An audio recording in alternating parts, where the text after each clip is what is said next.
मैंने आईएएस का एग्ज़ाम दिया और मेरा ऑल इंडिया रैंक 22 था। पूत के पाँव पालने दिख जाते हैं, आपके बोर्ड के एग्जाम में दिख गए थे। सारी सर्विसेज का एक कंपटीशन होता है जो गवर्नमेंट ऑफ इंडिया कराती है, तो मेरे पास उसके भी 3 नेशनल गोल्ड हैं, 31 ट्रॉफीज़ टेनिस में। आज आप जिस पद को संभाल रहे हैं वो पूरे राजस्थान के लिए बहुत मायने रखता है। ऐसे में सर आप अपने प्रेशर को कैसे हैंडल करते हैं? स्पोर्ट्स आपको अपने आप सिखाती है कि किस तरह से स्ट्रेस को हैंडल करना चाहिए। जब सर ईवीएम इतनी हैक प्रूफ है तो फिर वीवीपैट की क्या ज़रूरत थी? लोगों के मन में संशय था। तो एटीएम की पर्ची भी हम साथ में लेके आते हैं, वो हम वीवीपैट में ये ऑप्शन क्यों नहीं दे देते कि आपने जिसको वोट दिया है उसकी पर्ची आप साथ ले जाना चाहते हैं या नहीं? और ये जो सारे वीवीपैट्स हैं तब तक प्रिजर्व रहते हैं। मेरे पास आधार कार्ड है और मैं 18 का हो गया, हाँ। तो क्या मैं वोट डालने नहीं जा सकता? नहीं जा सकते। 24/7 है 1950, ये एक वोटर हेल्पलाइन है। फौज के लिए, देश सेवा के लिए काम कर रहे हैं, उन्हें भी वोट डालना है।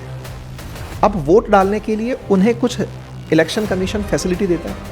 इनके लिए पोस्टल बैलेट की फैसिलिटी होती है। कुछ बुजुर्ग हैं जो आ नहीं सकते, फिर उनके लिए क्या फैसिलिटी? पर अब क्या है, होम वोटिंग का कॉन्सेप्ट आ गया। तो वो लोग जो माइग्रेट कर गए उनका वोटिंग में कंट्रीब्यूशन अगर हो जाए तो निश्चित ही देश की नीतियों में बड़ा असर पड़े। एनआरआईज के पास वोटिंग राइट्स हैं। अगर वोट डालना कानूनी बाध्यता क्यों नहीं किया? अगर इसको बाध्यकारी करना है तो कोई कानून लाना पड़ेगा।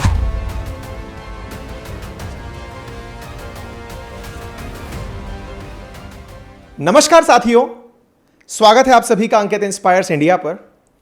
सामान्यतया जब भी चुनाव आते हैं, चुनाव आते ही दिमाग में एक ही ख्याल आता है कि आचार संहिता कब लगेगी। आचार संहिता लगती है तो प्रेस कॉन्फ्रेंस का इंतजार होता है कि चुनाव कमीशन के द्वारा, आयोग के द्वारा एक प्रेस कॉन्फ्रेंस होगी, उस दिन से आपको चुनाव की तारीखें और आचार संहिता पता चल जाएंगी। लेकिन कभी कभी अपने मन में ये विचार आता है कि यार ये इलेक्शन तो हुए, इलेक्शन की डेट भी डिक्लेयर हुई, चुनाव परिणाम भी आए, इसके बाद ये चुनाव आयोग करता क्या है?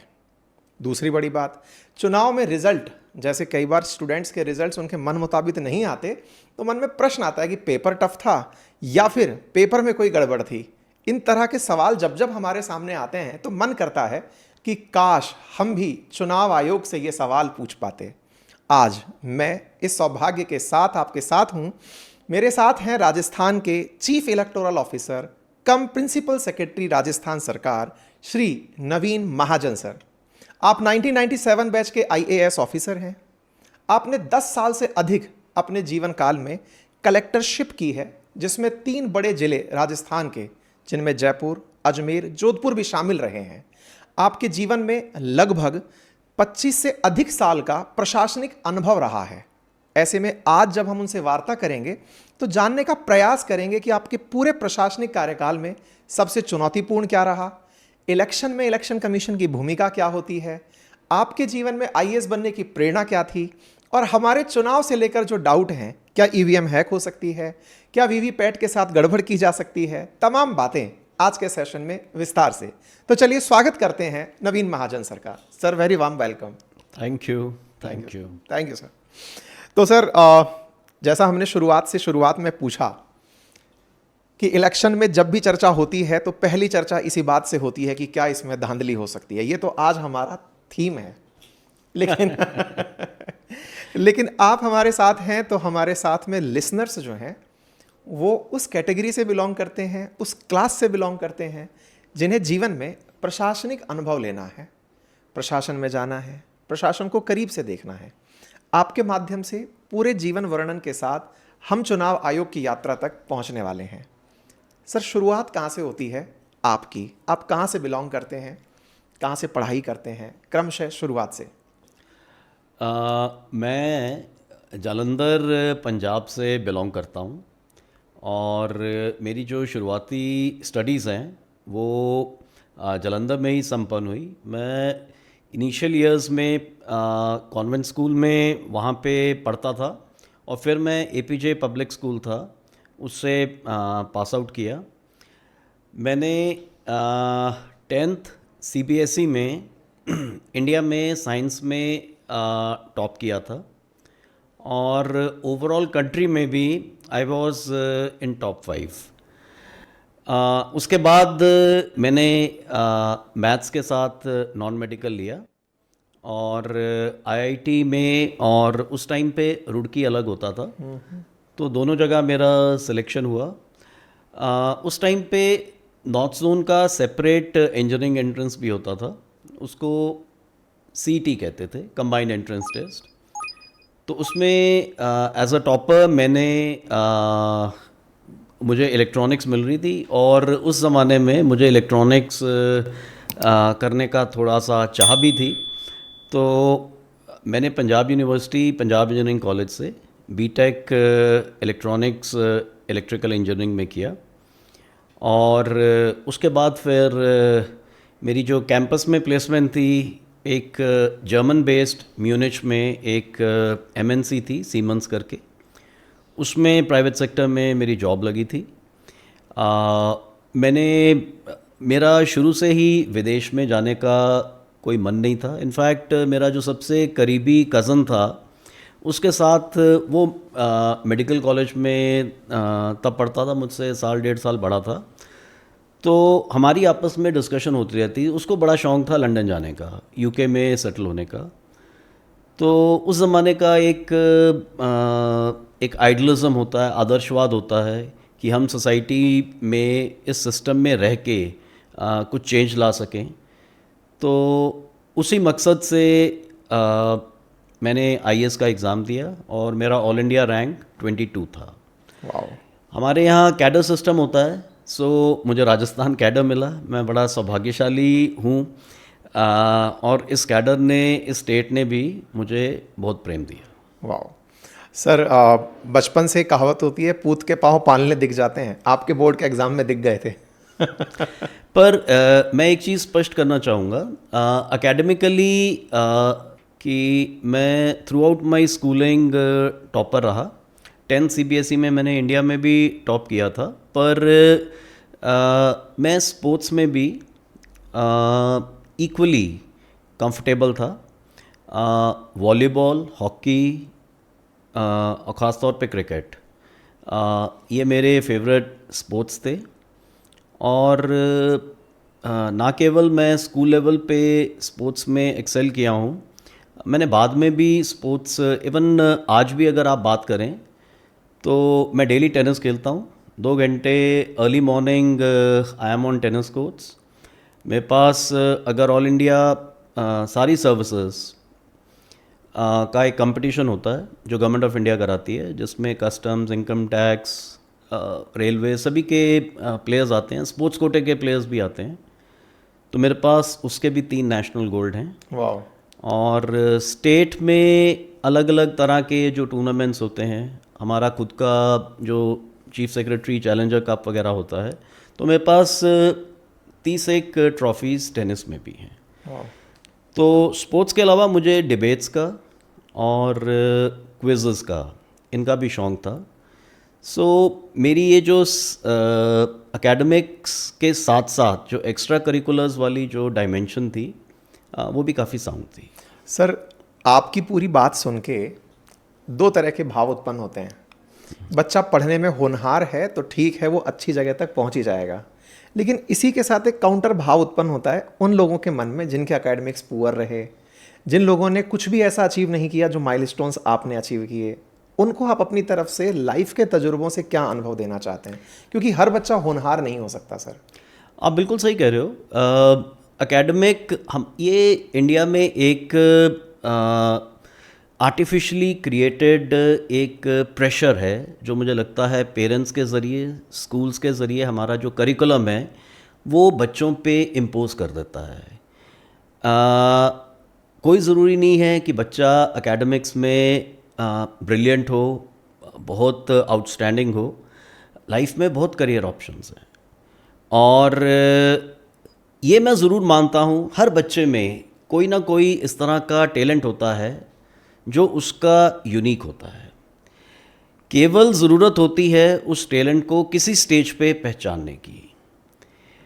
जिस स्टेज पे हम लोगों को अपना करियर बनाना पड़ता है, ज़्यादातर हम लोग 20s में होते हैं, मिड 20s में होते हैं, हम में उतनी परिपक्वता नहीं होती, उतनी मैच्योरिटी नहीं होती, उतनी गहराई नहीं होती कि हम कई बार अपने छुपे हुए टैलेंट को या पोटेंशियल को एक्सप्लोर कर पाएँ।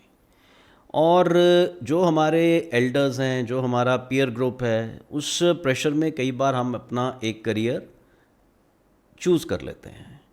सब्सिक्वेंटली कुछ सालों बाद किसी स्टेज पे ज़रूर ये आपको पता लग जाएगा कि आप बने इस चीज़ के लिए नहीं थे, बने आप किसी दूसरी चीज़ के लिए थे। वो एक प्रेशर था जिसके कारण आप एक पर्टिकुलर करियर को अडॉप्ट कर गए।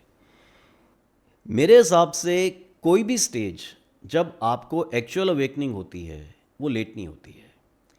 और अगर आप एक्चुअल अपने पैशन को अपना करियर बना सकें तो नथिंग लाइक इट। पर अगर आप करियर के साथ साथ अपने पैशन को डिस्कवर करने के बाद पैशन को भी साइमल्टेनियसली परस्यू कर सकें तो भी कोई गलत बात नहीं है। बहुत सही सर। तो इम्पॉर्टेंट ये है कि आप अपने पोटेंशियल, अपने टैलेंट को ज़रूर एक्सप्लोर करें, इन्वेंट करने की कोशिश करें। और जब कभी भी वो, इसको एक जापानीज़ फ़िलॉसफी में इकिगाई कहते हैं कि आप जब सुबह उठो तो उसका कोई कारण होना चाहिए, आपकी ज़िंदगी का कोई मकसद होना चाहिए, एक ऐसी पैशन या जुनून होना चाहिए जिसमें जब आप मसरूफ़ होते हैं तो उसको आप इंजॉय करते हैं। सो वो हर किसी का जो इकिगाई है वो उसको ढूंढना बहुत ज़रूरी है। वो कोई भी स्टेज हो सकती है। Perfect sir. सर प्रशासन में आज आप हैं, लंबे समय से काम कर रहे हैं, प्रशासनिक अधिकारी बहुत बड़ी बड़ी भूमिकाओं में होते हैं, आपने भी इतने सारे डिविजनल लेवल पर इतने बड़े बड़े पद, और आज आप जिस पद को संभाल रहे हैं वो पूरे राजस्थान के लिए बहुत मायने रखता है। मीडिया की, जनता की, इलेक्टोरल्स की, सबकी नज़र आप पर होती है। ऐसे में सर आप अपने प्रेशर को कैसे हैंडल करते हैं? देखो, मेरे हिसाब से जब आप एक स्पोर्ट्समैन होते हैं, मेरा थोड़ा बायस है, जो आज के लिसनर्स हैं उनको लगेगा कि मैं बार बार स्पोर्ट्स को बीच में लेके आऊँगा। मेरा थोड़ा इसकी तरफ पॉजिटिव बायस है। स्पोर्ट्स जब आप अडॉप्ट करते हैं अपनी रोज़मर्रा की ज़िंदगी में, ख़ास तौर पे ऐसी स्पोर्ट्स जैसे टेनिस है, तो ये अपने आप में आपको डेली अर्ली मॉर्निंग एक टॉनिक का काम करेगी। एक तरह की ये मेडिटेशन है जिसमें जब आप खेलेंगे तो सब कुछ आप भूल जाएंगे। सिर्फ आप टेनिस कोर्ट में एक प्रतिस्पर्धा की भावना से वो 2 घंटे व्यतीत करेंगे और वहाँ आप हारेंगे, जीतेंगे। आईएएस ऑफिसर हैं तो कोई ज़रूरी नहीं कि आप बहुत बेहतर खेल के आएंगे या बहुत बेहतर शॉट लगाएंगे। बेटर प्लेयर उस साइड पे होगा, वो आपको हरा देगा। इसलिए स्पोर्ट्स में क्या है, आप डेली ये सीखते हैं खुद से एक्सेल करना। डेली आप जो चीज़ कल नहीं कर पाए, आप अटेम्प्ट करते हैं कि मैं एक नया शॉट ट्राई करूं, उस शॉट को कैसे बेहतरीन करूं।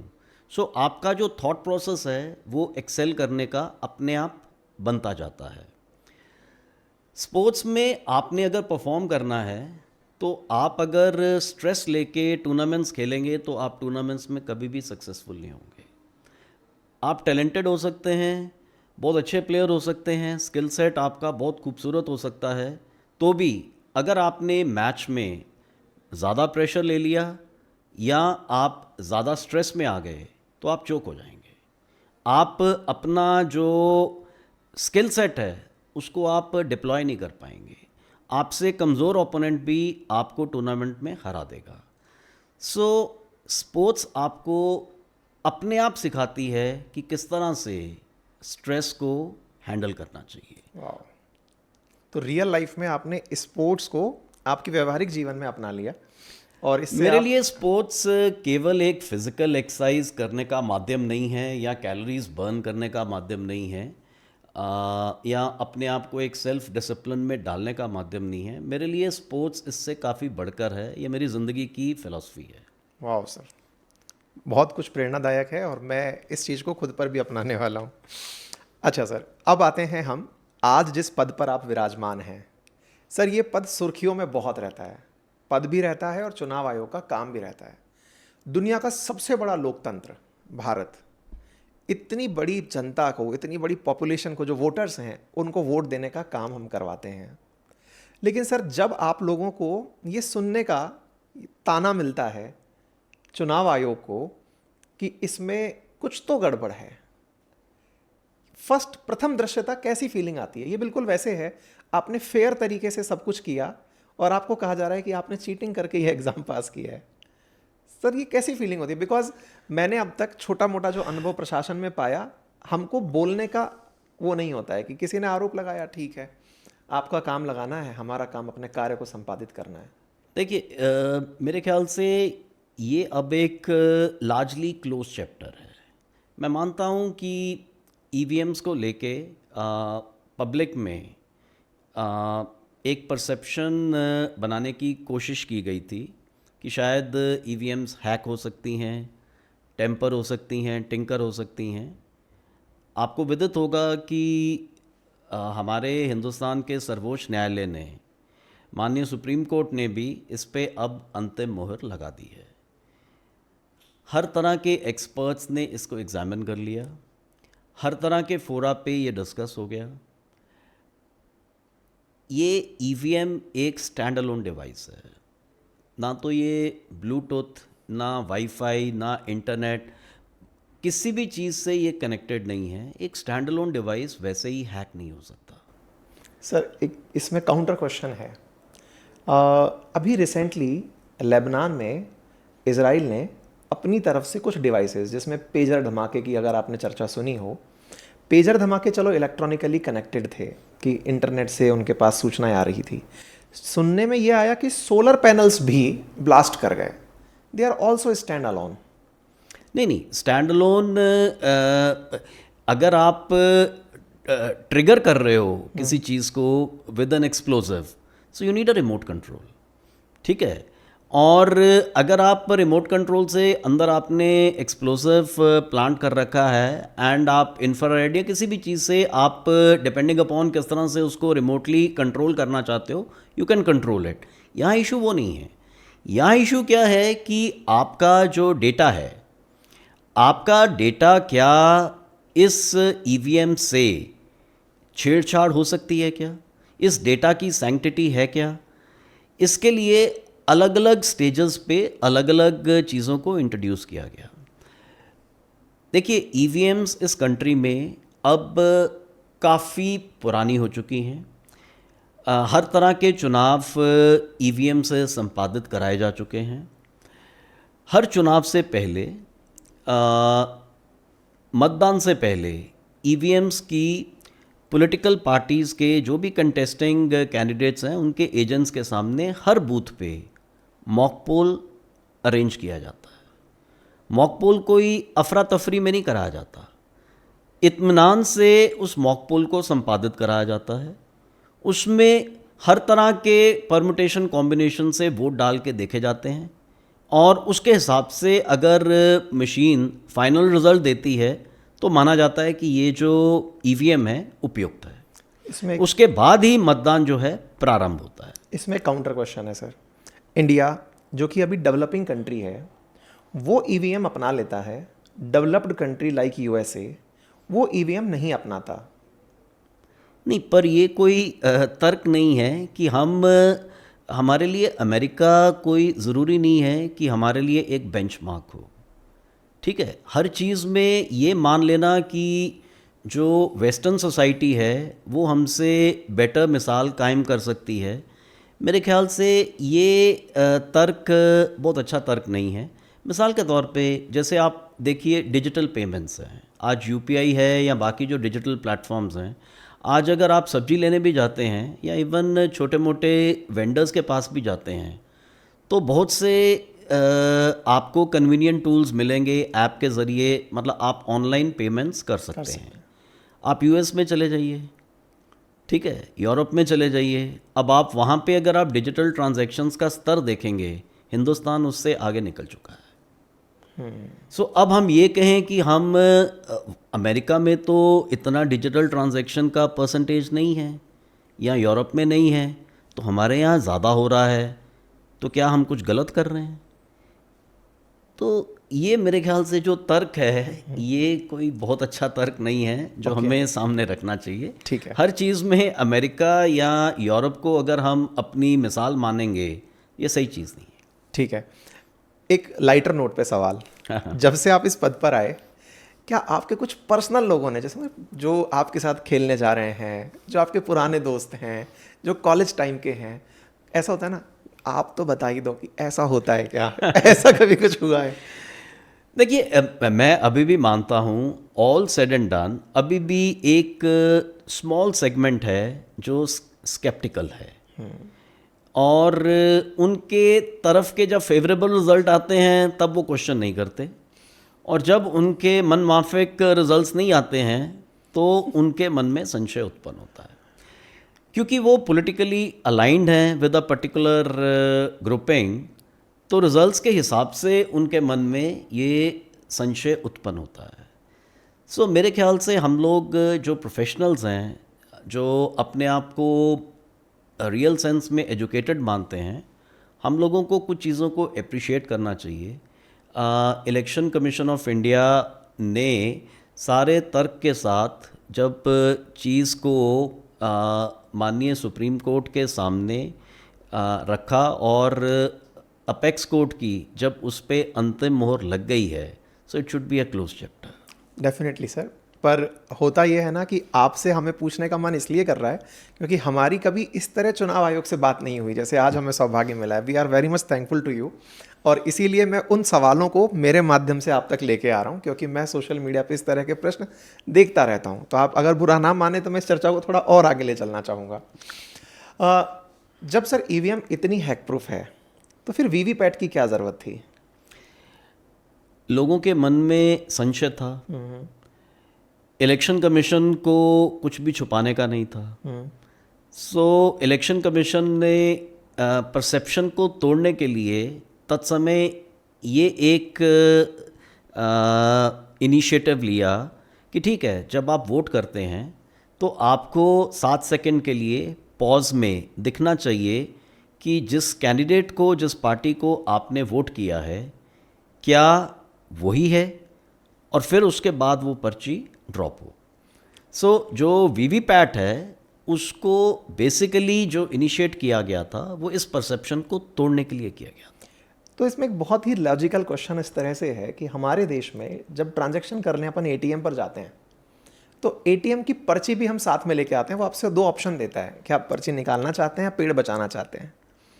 हम वीवीपैट में ये ऑप्शन क्यों नहीं दे देते कि आपने जिसको वोट दिया है उसकी पर्ची आप साथ ले जाना चाहते हैं या नहीं? ये सारी चीज़ें जो हैं बेसिकली क्या है, डिस्कस हो चुकी हैं, डिलिब्रेट हो चुकी हैं।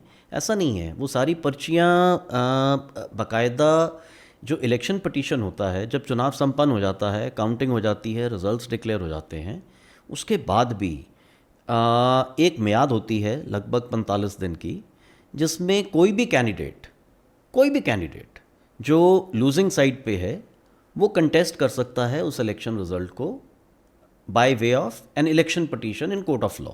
ओके। और ये जो सारे वीवीपैट्स हैं तब तक प्रिजर्व्ड रहते हैं, मतलब ओनली जब वो सारे लूजिंग कैंडिडेट्स उस राइट को एक्सरसाइज नहीं करते उसके बाद ही ये वीवीपैट की जो पर्चियां हैं उसके बाद ही डिस्ट्रॉय होती हैं।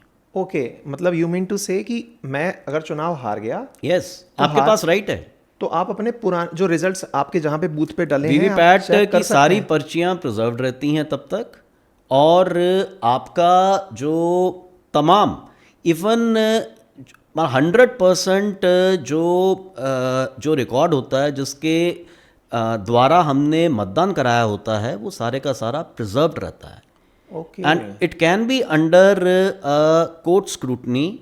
अगर आपने वो मियाद में कोई भी शक जाहिर नहीं किया, आप संतुष्ट हैं इस आउटकम से, आप कोर्ट ऑफ लॉ में नहीं गए, आपने कोई इलेक्शन पिटीशन फाइल नहीं की, ओनली देन ये जो सारी सामग्री है, ये जो सारा हमारे पास रिकॉर्ड है, उसके बाद ही इस रिकॉर्ड को क्लियर किया जाए। ये तो बहुत ट्रांसपेरेंट वे है। हाँ। क्योंकि जब हम कॉलेज में पढ़ते थे तो कॉपी देखने का ऑप्शन आता था कि आप रिव्यू कर सकते हैं कि आपकी कॉपी में नंबर क्यों कटे हैं। बहुत ये fair बड़ा and ही transparent है। हाँ फेयर है, बड़ा ट्रांसपेरेंट है। मेरे हिसाब से हम लोगों के क्या है, स्कूल्स कॉलेजेस में हम लोग अटेम्प्ट कर रहे हैं कि राजस्थान में जो इलेक्टोरल लिटरेसी क्लब्स हैं जी जी जी। इनको हम गैल्वनाइज करें, यूथ को हम इस डायरेक्शन में अच्छा एजुकेट करें कि हमारा जो प्रोसेस है we should be really proud of the kind of democratic exercise जो हम इंडिया में संपन्न करा पाते हैं।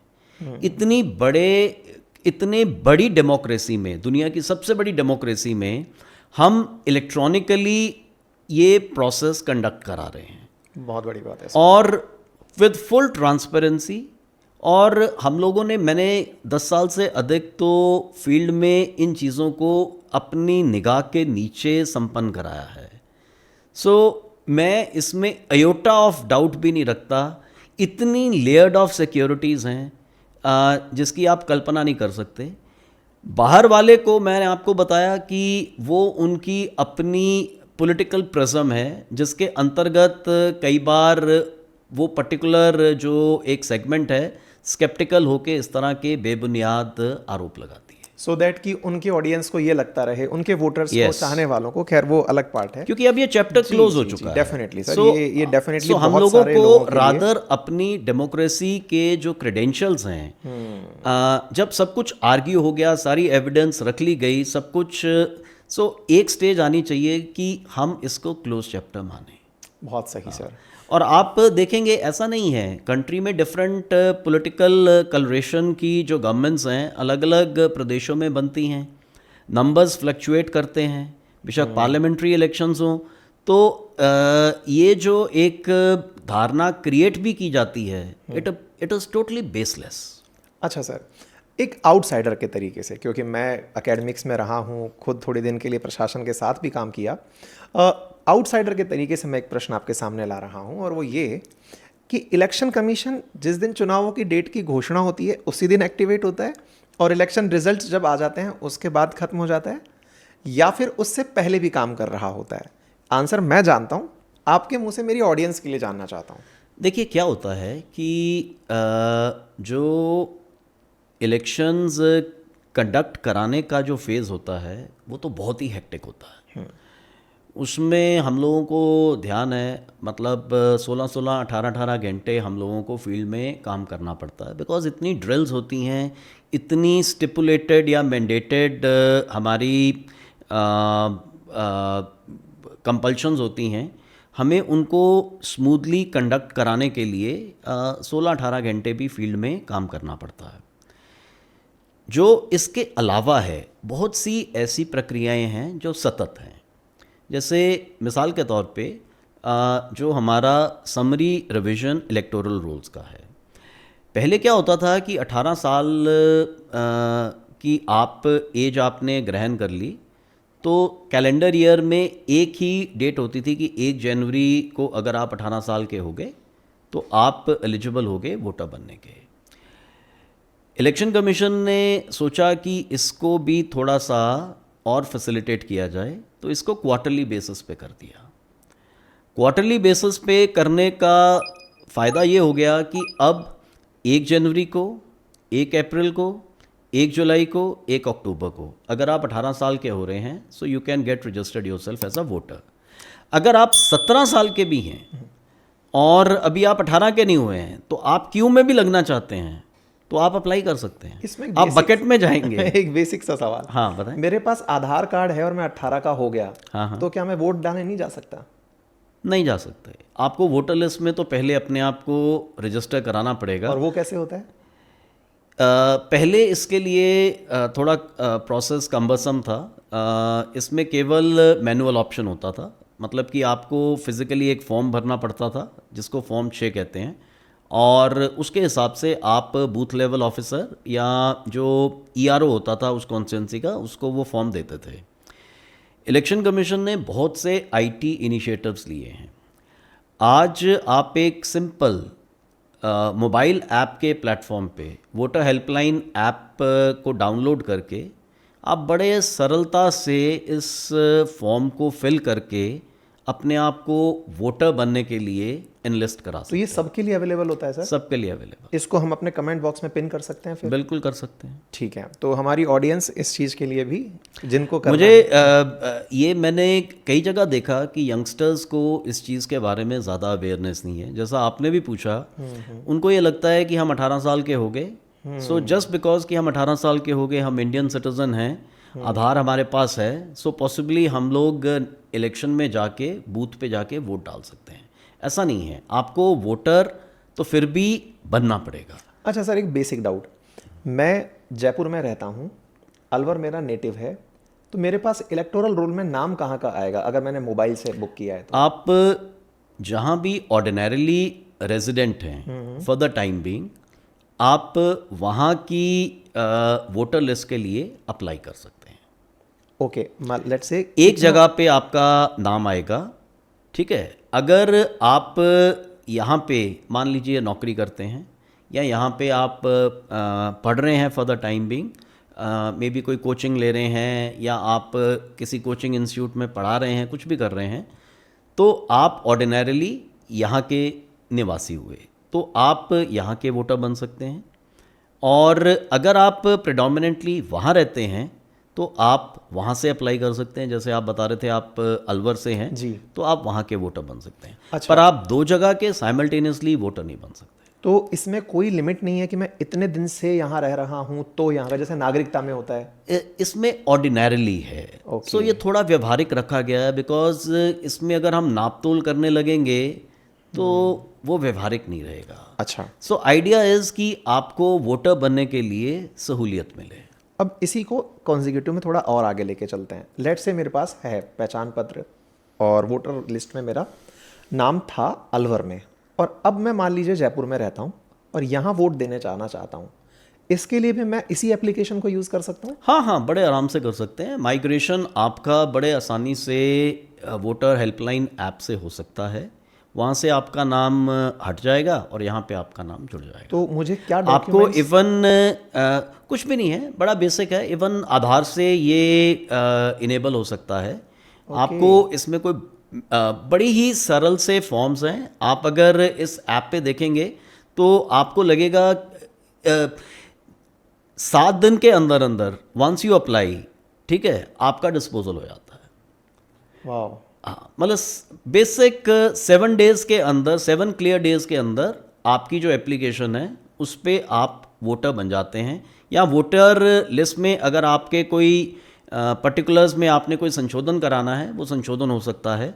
So it's a very simple IT enabled process.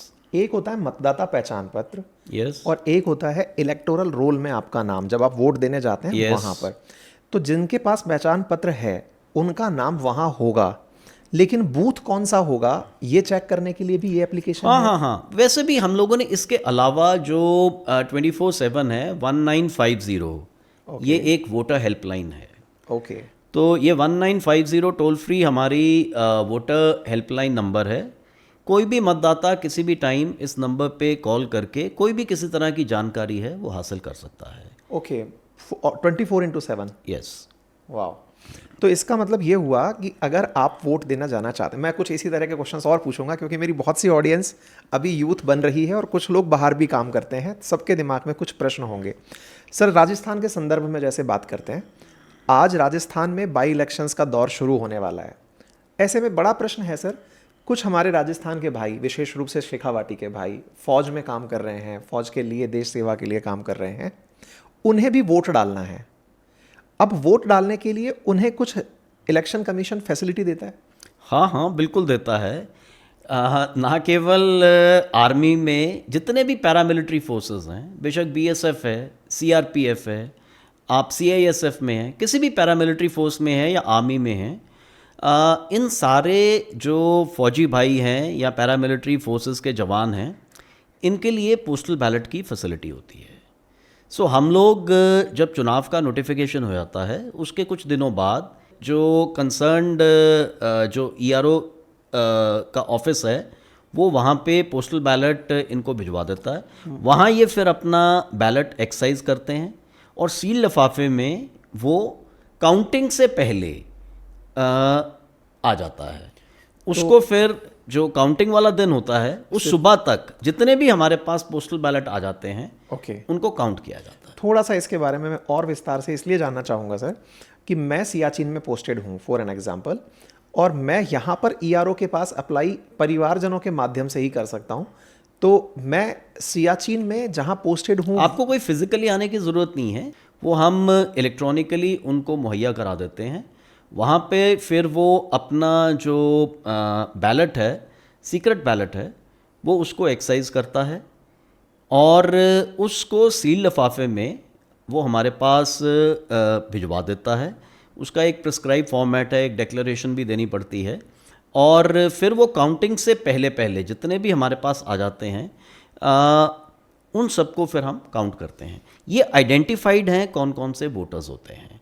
सो जैसे मिसाल के तौर पे अभी अगर हमने जहाँ जहाँ पे संभावित हमारे बाई इलेक्शंस हैं, सो हर ईआरओ को मालूम है कि उसके यहाँ वोटर लिस्ट में ऐसे कितने वोटर्स हैं। ओके, इस लेवल पे एक्सरसाइज हो इसलिए रही है। हाँ, तो उनको ये पोस्टल बैलेट जाता है ओके, और वहाँ से फिल होके आता है। तो So, आप ये आगे एक से बड़ी पता लग के हाँ, चलते ये हैं। एक बड़ी अच्छी स्मूथ ड्रिल है जो हमारे इलेक्शन को बहुत ही इंक्लूसिव बनाती है। सर मतलब ऐसे ही जैसे आप देखें जब हम लोग फील्ड में होते थे तो बुजुर्ग लोगों को भी हाँ, मेरा नेक्स्ट सवाल इसी पे था। हाँ बिल्कुल बिल्कुल, कि जैसे पोस्टेड जो लोग बाहर हैं उनके लिए तो ये प्रोसेस हुआ, कुछ बुजुर्ग हैं जो आ नहीं सकते, फिर उनके लिए क्या फैसिलिटी है? हाँ, तो यही वही मैं कह प्रश्न रहा था हूँ। जी। बेसिकली क्या है, जैसे हमारे जब हम लोग 10-15 साल पहले फील्ड में थे तो क्या होता था कि बुज़ुर्ग लोग हैं, अगर वो बहुत ज़्यादा सक्षम नहीं हैं तो भी उनको पोलिंग बूथ पे फिज़िकली आके वोट डालना पड़ता था। तो थोड़ा सा कई बार आपको भी लगता था कि ये थोड़ा टफ है कुछ लोगों के लिए। एज के साथ हर कोई शारीरिक रूप से पूरा सक्षम नहीं हो सकता। फिर सोसाइटी में कुछ लोग ऐसे भी हैं जो इस तरह से चैलेंज्ड फिज़िकली जो लोग हैं, उनके लिए भी पहले कोई इस तरह की सहूलियत नहीं थी। पर अब क्या है, होम वोटिंग का कॉन्सेप्ट आ गया है। तो होम वोटिंग में जो एलिजिबल लोग हैं, जैसे किसी के पास अगर 40% हैंडीकैप है, एक बेंचमार्क है कि 40% निशक्ता हो, तो उसको होम वोटिंग का विकल्प है। वो घर बैठे वोट कर सकता है। मतदान से पहले उसके पास एक टीम जाएगी, वो उसका बैलेट कास्ट करा के एक्सरसाइज करा देगी, उसको आने की ज़रूरत नहीं है।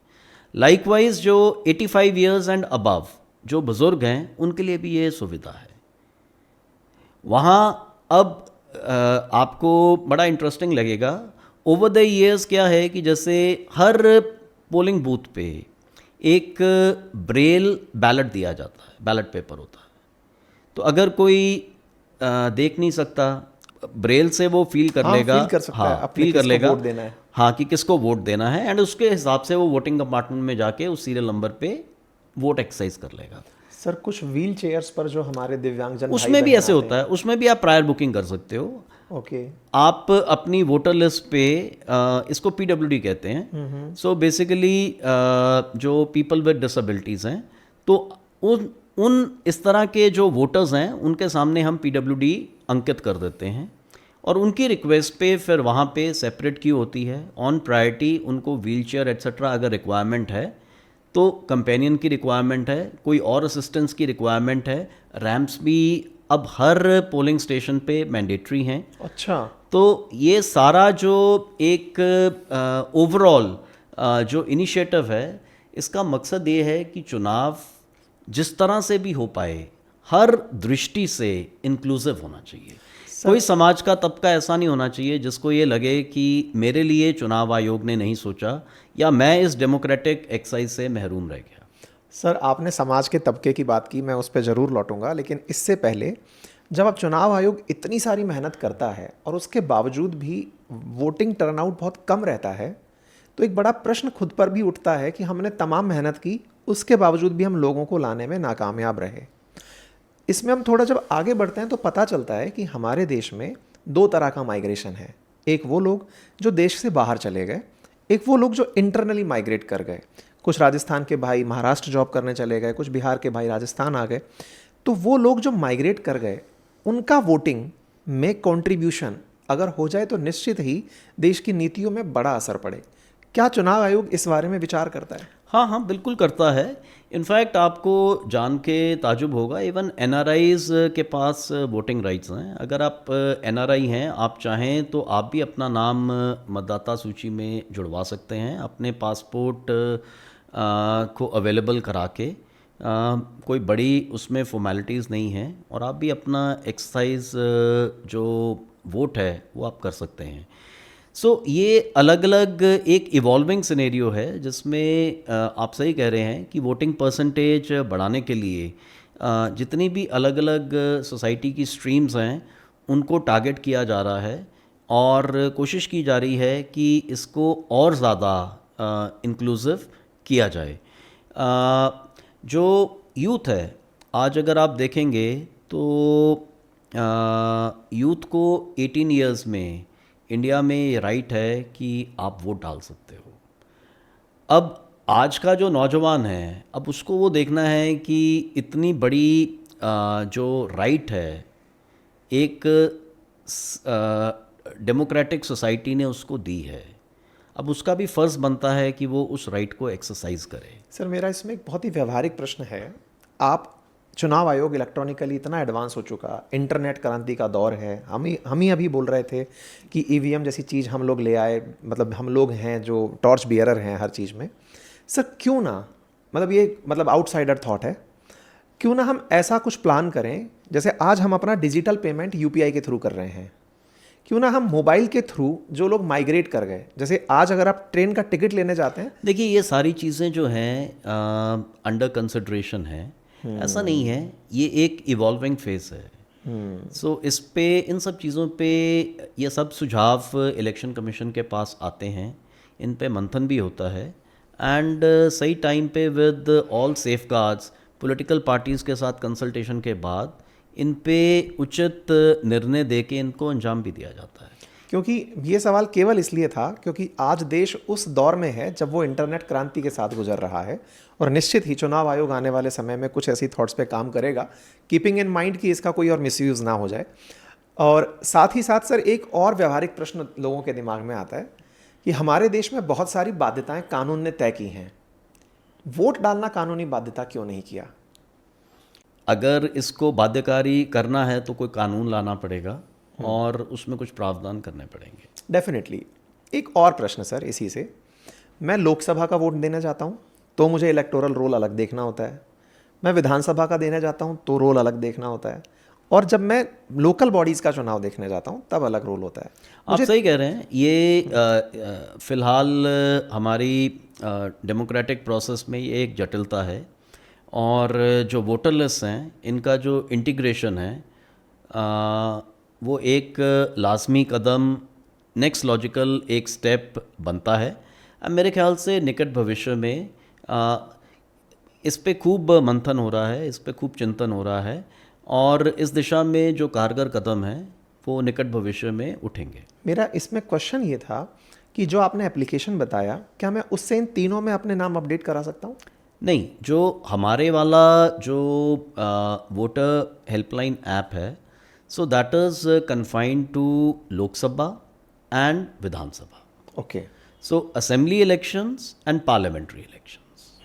लोकल बॉडी के जो इलेक्शंस हैं, जो पंचायत के हैं या नगर परिषद, नगर निगम एट्सेट्रा के हैं, ये उनके लिए नहीं है। ओके। जब हम लोग कई बार इलेक्शंस में देखते हैं कि मुझे वोट देने की परमिशन, जैसे आपने अभी कहा कि अगर आप जयपुर रह रहे हैं तो आप जयपुरी वोट दीजिए, मतलब अगर आपका लिस्ट यहाँ पर नाम आ गया है, आप अलवर जाके वोट नहीं दे सकते। लेकिन चुनाव लड़ने के लिए आदमी दो जगह कैसे चला जाता है? आपको ये अंडरस्टैंड करना पड़ेगा कि हर चीज़ एक लीगल फ्रेमवर्क के अंतर्गत होती है। चुनाव लड़ने के लिए जो एक संविधान की स्पिरिट थी वो ये थी कि आप भारत के नागरिक हों, आपकी एक सर्टन एज हो, और उसके बेसिस पे आप चुनाव लड़ पाएँ। आइडिया ये था कि मैक्सिमम लोग जो एस्पायर करते हैं पॉलिटिकल सिस्टम में पार्टिसिपेट करने का, तो वो कर सकें। उनको हैंडीकैप्स ना दिए जाएं। जो वोटर की साइड का जो पर्सपेक्टिव है, वोटर साइड पर्सपेक्टिव में भी जैसा मैंने आपको बताया कि चुनावों को इंक्लूसिव करने के लिए बहुत इनिशिएटिव्स हैं जो अलग अलग सेगमेंट्स के लिए लिए गए हैं। अगर हम इसी चीज़ को देखें कि अगर आईटीबीपी का कोई जवान जो चाइना बॉर्डर पे पोस्टेड है, वो आज लेट्स से झुंझुनू में अपना वोट कास्ट कर सकता है, so I think it's a very commendable step. अगर कोई बुज़ुर्ग है जो फिज़िकली पोलिंग बूथ पे जाने के लिए सक्षम नहीं है, वो घर बैठे वोट कर सकता है, I think again it's a very commendable step. Likewise अगर कोई पर्सन है, वोटर है विद डिसेबिलिटीज़, जो अगेन होम वोटिंग सीक करता है, उसको हम अगर वो फैसिलिटी प्रोवाइड करते हैं, अगेन वो बहुत इम्पॉर्टेंट है। लाइकवाइज क्या है, जो सारे सरकारी कर्मचारी भी हैं जो इस ड्रिल में इन्वॉल्व होते हैं, उनको भी हम डिफरेंट ज़रियों के माध्यम से वोटिंग राइट्स प्रोवाइड करते हैं। उनको हम इलेक्शन ड्यूटी ईडीसी कहते हैं, उसके ज़रिए भी वो अपना वोट कास्ट कर पाते हैं। ऐसे ही बहुत से और लोग हैं जो इन लॉजिस्टिकल अरेंजमेंट्स में लगे होते हैं, उनको भी हम पोस्टल बैलेट से या बाकी फैसिलिटीज़ से हम उनको वोट कराते हैं।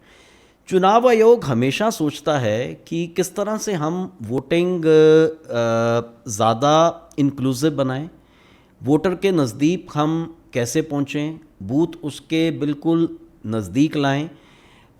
यहाँ तक है कि अब इंसिस्टेंस है कि जो हाई राइज बिल्डिंग्स हैं, जो रेजिडेंशियल सोसाइटीज़ हैं, इनके रेजिडेंट्स को अगर वहाँ पे एक अच्छी तादाद में फ्लैट्स हैं, लोग रह रहे हैं, तो अगर वहाँ की वेलफेयर एसोसिएशन आगे आके कहती है ये हमारा एक पब्लिक प्लेस है, कम्युनिटी हॉल है, इसमें आप अगर बूथ बना सकते हैं आप बना दीजिए, तो हमारी सारी अपार्टमेंट वालों को फैसिलिटी मिल जाएगी।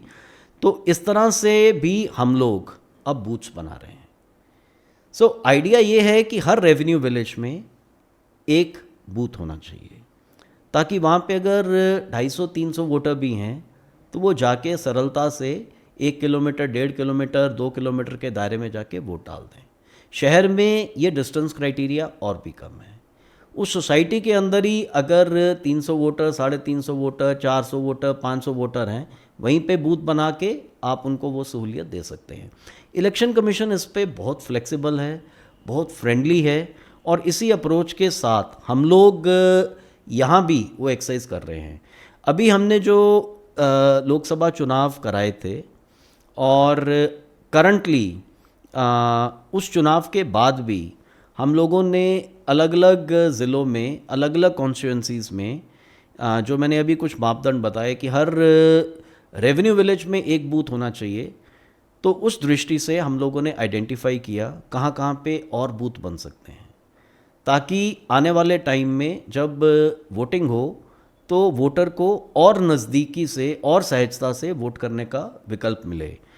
तो मुझे बताते हुए खुशी है कि हम लगभग 750 के आसपास और पोलिंग स्टेशंस ऐड करने जा रहे हैं। So what I am trying to say is कि वोटिंग एक्सपीरियंस एक आम नागरिक के लिए बेहतर हो, इलेक्शन कमीशन इसके लिए संकल्पित है। बहुत बढ़िया सर, क्योंकि हमारा जो असल उद्देश्य है वो देश के राष्ट्र निर्माण में जो देश के यूथ हैं वो जितना ज़्यादा वोटिंग में इन्वॉल्व होंगे वो अपना भविष्य खुद निर्धारित करेंगे।